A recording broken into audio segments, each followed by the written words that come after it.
Allez, on se retrouve pour la toute dernière vidéo de cette formation. Encore une fois, félicitations d'être arrivé jusque-là. Vraiment, je vous souhaite vraiment la réussite sur italki. Je vous souhaite la réussite en tant que professeur nomade digital de FLE, indépendant, gagner votre vie jusqu'à 2000 € par mois en appliquant tous mes conseils.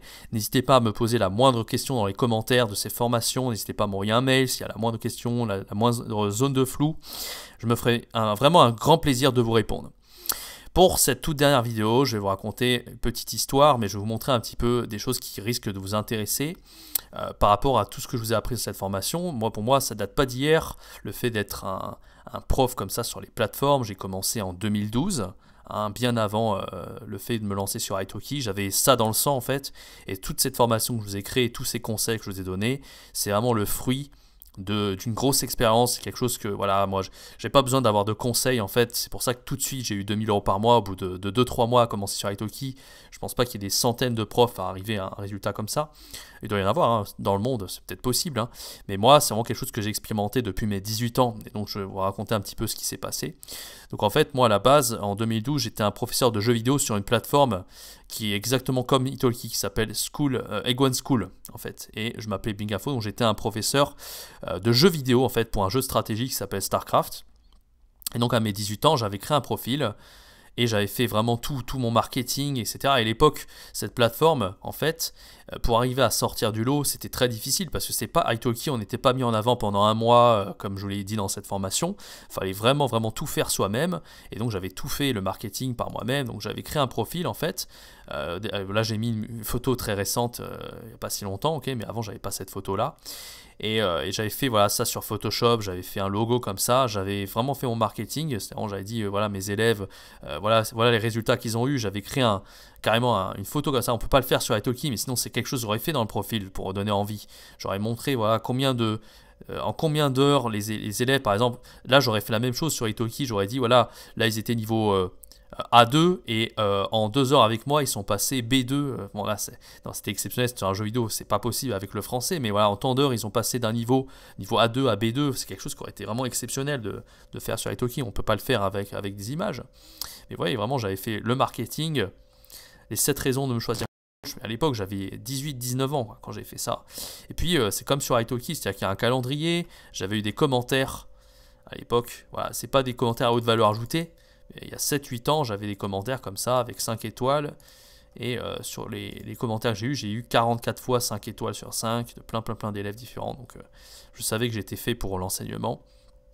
Et voilà, en fait, quelle est la stratégie que j'ai adoptée pour arriver à l'époque à me différencier? Alors, pour remettre un petit peu dans le contexte, c'était le coaching pour un jeu vidéo. Je vais vous montrer, en fait, il y avait beaucoup d'enseignants, en fait, des joueurs. Alors, c'était pour le jeu StarCraft 2. Et je vais regarder tous les coachs pour me tomber sur moi. Donc c'était pour le jeu StarCraft 2. Et en fait, vous voyez bien, en fait, je faisais partie de la page principale, mais ces joueurs-là, Pouilleux, Tuzer, c'était des joueurs qui étaient grands maîtres. En fait, si vous connaissez les échecs, StarCraft, ça marche comme avec les niveaux pour les élos, en fait, pour les échecs. Tous ces joueurs qui sont autour là, que vous voyez, c'était des joueurs professionnels. Et moi, j'ai jamais été professionnel, mais en tant que professeur, j'ai donné plus de cours que certains enseignants professionnels en très peu de temps. Et je me rappelle, j'ai dû arrêter parce que j'avais eu trop de demandes très rapidement. J'avais 18 ans à l'époque. J'ai dû m'arrêter. Bon, j'étais pas un prix extrêmement élevé à l'époque, j'étais à 20 € l'heure. Mais j'avais eu tellement de demandes que j'ai dû arrêter parce que j'étais occupé avec les études, j'arrivais pas à faire plusieurs choses en même temps. Et je me rappelle que ouais, effectivement, j'étais plus cher que la plupart déjà des profs qui c'était des joueurs professionnels. Ils avaient un niveau qui était bien au-dessus de moi. J'étais même plus cher que celui-là, là, Nafi à 12 $ de l'heure. Et ouais, j'avais eu un succès absolument fou. Alors comment j'avais fait pour avoir ce succès? Je m'étais spécialisé en fait. C'est-à-dire que j'étais spécialiste d'une seule faction que j'enseignais pour le jeu en fait. Une seule race dans le jeu. En fait, vous avez 3 races. Moi, j'enseignais une seule des 2.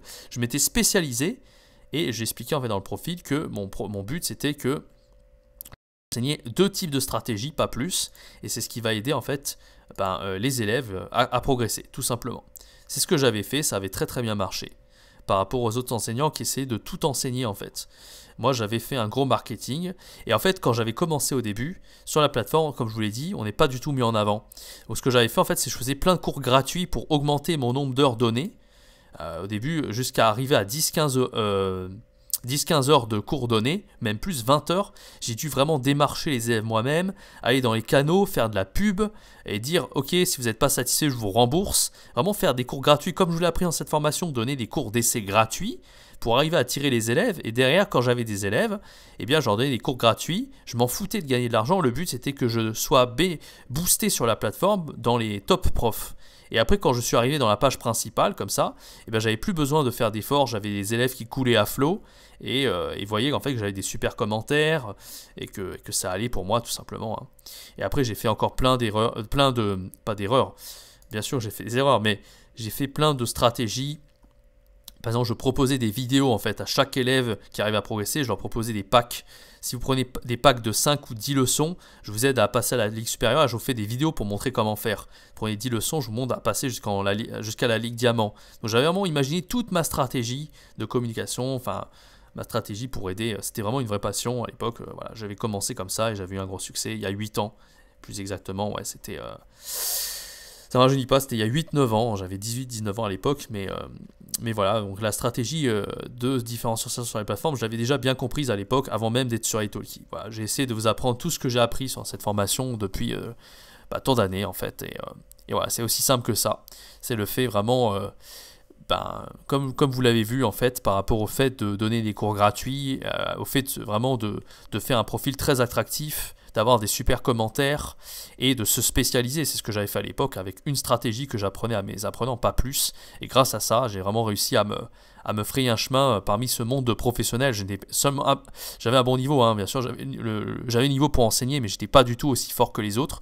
Et j'avais impressionné beaucoup de joueurs pros. Ils me disaient, mais comment ça se fait que ce guignol, il arrive à faire plus d'heures de cours d'enseignement que nous, alors qu'il n'a pas le niveau. Voilà, tout simplement. Voilà, c'était la petite histoire. J'espère que ça vous a intéressé. J'espère que vous avez compris. On est en dehors vraiment de l'enseignement du FLE, mais c'était vraiment pour vous expliquer un peu la psychologie et comment faire pour se démarquer sur une plateforme. Ça marche comme ça, tout simplement, et il faut arriver vraiment à s'arracher. Il faut s'arracher sur tous les plans et il n'y a pas de secret. Vous y arriverez si vous appliquez tous les conseils que je vous ai donnés dans cette formation. Ça marchera sans aucun problème. Voilà, je vous félicite d'avoir regardé cette formation jusqu'au bout et je vous souhaite tout le meilleur pour la suite. N'hésitez pas à m'envoyer vos commentaires. Dans le prochain module, vous allez voir un petit formulaire à remplir pour me donner votre avis sur cette formation. N'hésitez pas à le faire.